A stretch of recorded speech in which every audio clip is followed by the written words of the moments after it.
বর্তমান সময়ে যারা মালয়েশিয়া ভ্রমণ করতে যাচ্ছেন অর্থাৎ আপনাদের ভিসা হয়ে গেছে, আপনারা জাস্ট টিকিটটা করে আপনারা পাড়ি জমাবেন, তাদের জন্য মালয়েশিয়ান ইমিগ্রেশনের ব্যাপারে কিছু বিষয় মাথায় রাখতে হবে আপনার।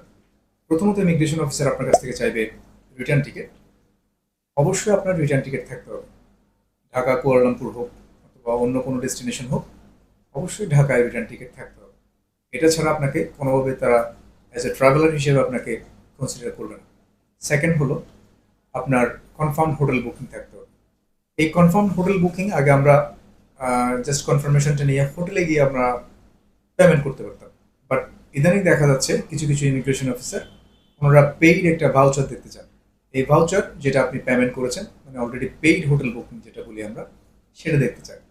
সো সেটাও মাথায় রাখবেন। যদি আপনি ফার্স্ট টাইমার হন, প্রথমবার আপনি মালয়েশিয়া যাচ্ছেন, সেক্ষেত্রে আপনার অবশ্যই পেমেন্ট দিয়ে যাওয়া উচিত। যতদিন আপনি স্টে করবেন ততদিনের একটা hotel booking, paid hotel booking আপনাকে দেখাতে হতে পারে। থার্ড হলো, আপনার একটা ট্রাভেল আইটিনারি যেটা বলে, অর্থাৎ আপনি কোন দিন কোথায় ভ্রমণ করবেন, কোন সময় কোথায় থাকবেন, ওরকম একটা লিস্ট আপনি করে যাবেন। এটা আপনার সুবিধার্থে। ইমিগ্রেশন অফিসে চাইলে দেখাতেও পারেন, আবার নাও দেখাতে পারেন, তবে উনি যাতে দেখেই বুঝতে পারে যে আপনি অ্যাজ এ ট্রাভেলার আপনার সব কিছু ডকুমেন্টস রেডি আছে। ফোর্থ হলো মালয়েশিয়ান ডিজিটাল অ্যারাইভাল কার্ড, যেটা অর্থাৎ আমরা ইদানিং থাইল্যান্ডও সেটা চালু করেছে।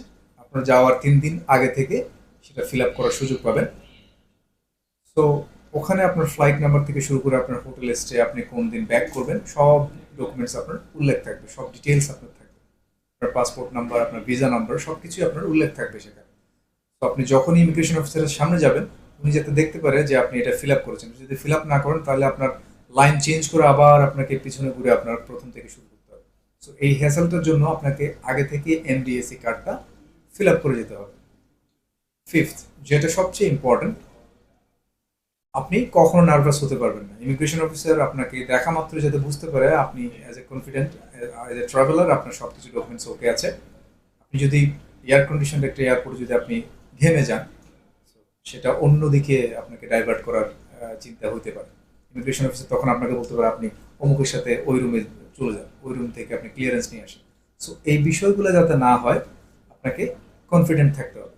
যেহেতু আপনি সব কিছুই আপনার গোছানো আছে, আপনার রিটার্ন টিকিট আছে, আপনার হোটেল বুকিং আছে, আপনার এমডিএসি কার্ড ফিল আপ করা আছে, আপনার ট্রাভেল আইটিনারি সব কিছু রেডি করা আছে।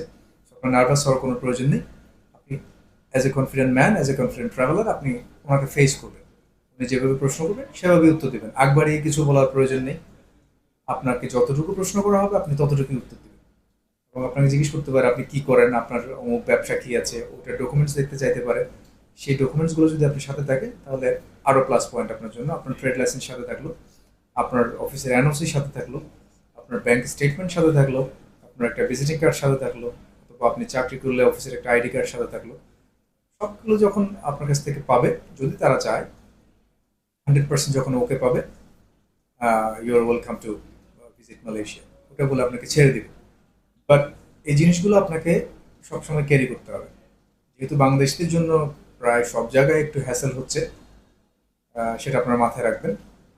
আর আরেকটা সবার জন্য আরেকটা পরামর্শ, সেটা হলো আপনি কখনো ট্যুরিস্ট ভিসায় গিয়ে থেকে যাওয়ার চিন্তা ভাবনা করবেন না।